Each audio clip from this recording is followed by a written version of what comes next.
So, going to do 5 ways that I see neurodivergents overriding their authority. And I see this every single day, and there are probably more. But for today, we are going to do 5. I'm going to share with you the top 5 ways I see neurodivergents overriding their authority. Please remember that when I'm talking about authority and or strategy, so this is strategy and authority. What I'm really talking about is your human design. And if you haven't yet got your free chart and report, you can get that from my site.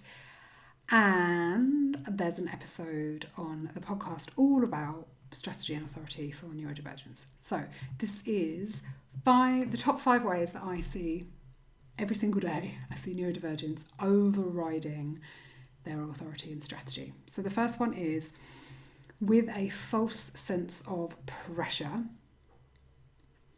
And this is where I see us, I include me in this, aligning to an orientation of doing over being and of now or yesterday being the perfect time. And so this false sense of pressure is like the pressure to have done it yesterday and the pressure to be doing or on all the time as opposed to being or resting or anything else. And so there's this kind of pressure in the body to do and to do it now or to do it yesterday. And in some ways, this is linked to the driver hurry up. If you know anything about drivers, or maybe I'll do a thing on drivers another time. There are 5 drivers, and we all kind of got given a driver by our parents as a small person, right? And so it makes sense if you are somebody who has a slower operating system, or if you're an AuDHDer like me. One of my favourite things to do, and I actually saw this in my siblings as well, is we'd be given an instruction and then we'd say what? And then by the time somebody has started repeating the instruction, we've answered it or we're doing it. Now that's there's a whole name for it, but it's essentially slow processing, right? Like a delay in auditory processing. And I know I definitely have that. And there are all sorts of reasons for this false sense of pressure, right? If you've had that your whole life, if you've got that driver, if you've got this, like, I need to hurry up, I need to be working faster than my operating system, then you are going to have this, and then you're going to find it much more difficult to be listening to your strategy and your authority in your body. On a human design level, this is a disconnect from your root. Your root chakra or your root center is linked to timing, knowing right timing. And the right time isn't always now. And your body will be able to tell you when the right timing is if you are able to listen to it. And so learning to check in and tune in with yourself and be like, am I overriding my root? Am I overriding my own personalized sense of timing? Is a really good thing to get into the habit of. And it's like I have a magic tool for that, which is the value filter. So the value filter is specifically designed to help you find alignment. Alignment is the root's job. And the root will always align you to your own sense of timing or the rhythm of the world as well. So whether that's to do with the circadian rhythm, your infradian rhythm, the seasonal rhythm, like all of that is located in the root. And when we have lived in a world that has taught us to override our own sense of timing, then it can be very uncomfortable to roll back and release the conditioning around everything in my life is happening at the perfect time. I am moving at the exact right speed for me. The exact right speed for me is the exact right speed for everything I'm aligned to and for. Okay, so that's number 1. Number 2 is the doing over being. So linked to that piece in the root, we've got a whole society that very much values yang and doing over being, that values caregiving over, caregiving to others over caregiving to ourselves, right? And like really of resting or allowing discomfort even, because, you know, we have this whole society that's set up for everybody to be comfortable all of the time, rather than to understand that some periods of life require discomfort in order for there to be growth. This piece of what I call doing overbeing is also like overcommitting, not allowing support until you're burnt out.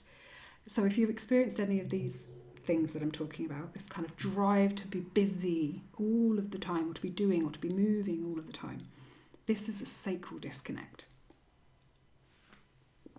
So the sacral is when you are connected to it will give you an aha or an ah. So it will tell you whether or not it is juicy and aligned and fun for you, but it will also tell you whether you have the energy and the capacity for the thing.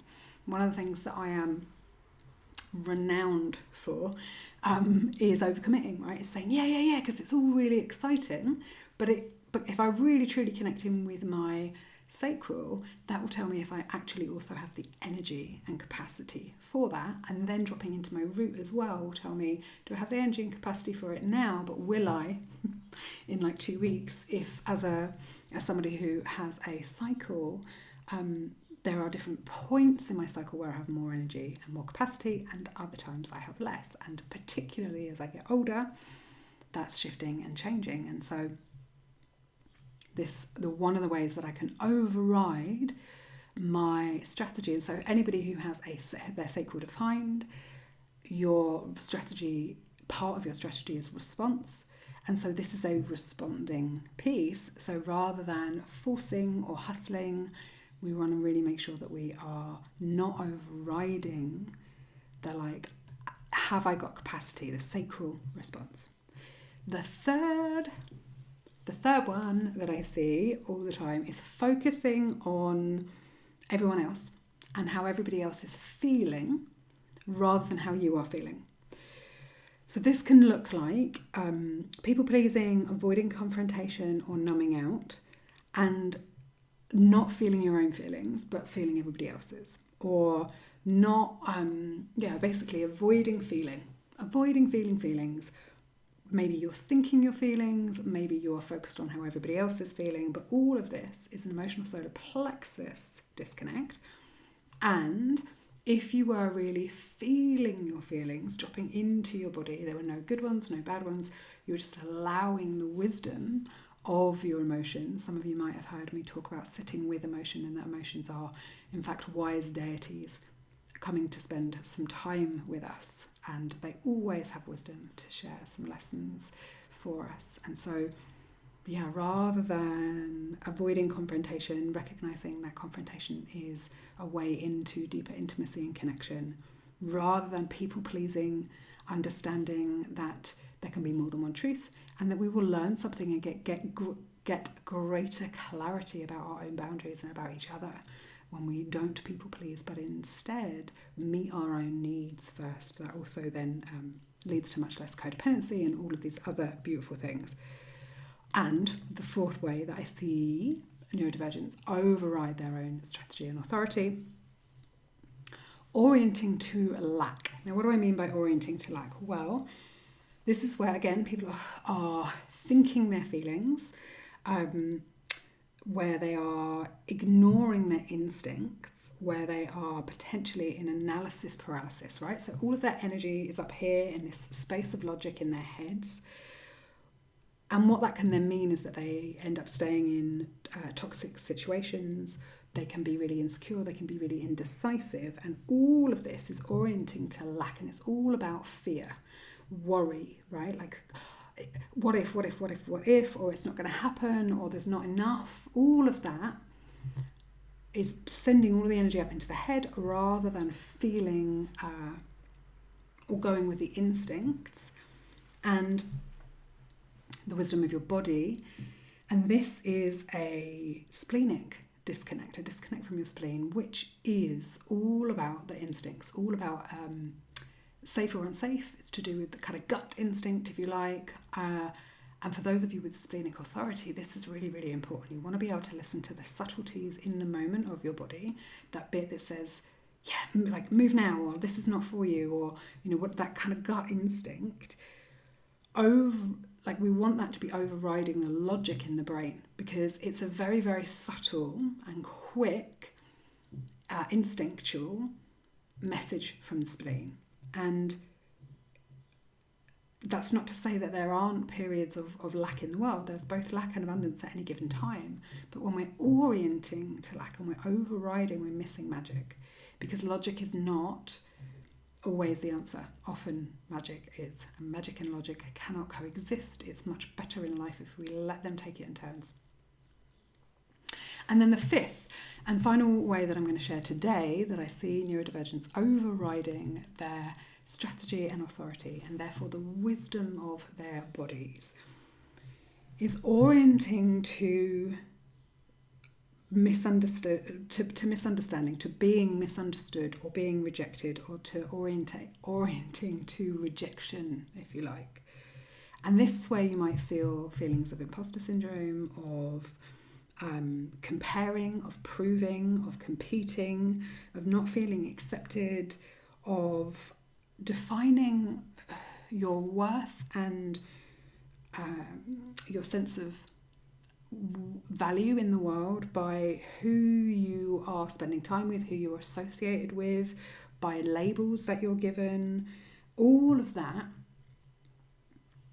These are both, this is both your ego center and your G center. So these two pieces are to do with the heart, and they're to do with lovability, to do with value, to do with rejection. But ultimately underneath all of this is about desire. What do you truly desire, and how do you experience being loved? And there isn't necessarily a right way or a wrong way, and a lot of neurodivergents have one or both of these open or undefined, and that can lead to a sense of feeling misunderstood or feeling rejected or needing love or value to look a particular way. Now, when or if you identify with any of the things I've just shared, then you want to go back to the podcast episode where I go through strategy and authority for neurodivergence. You want to go look at your chart and your report to see what your strategy and authority is, and that will be based on your type. And your type and your strategy and your authority are linked to the centres within you. And so all of this stuff starts to link together. And the best place to start really living it, feeling it, noticing it, embodying it, is by getting the value filter and then working with that on a daily basis. And if you have any questions, coming to a community call. I hope this has been helpful. It's a mini episode on centres and overriding your authority for neurodivergence.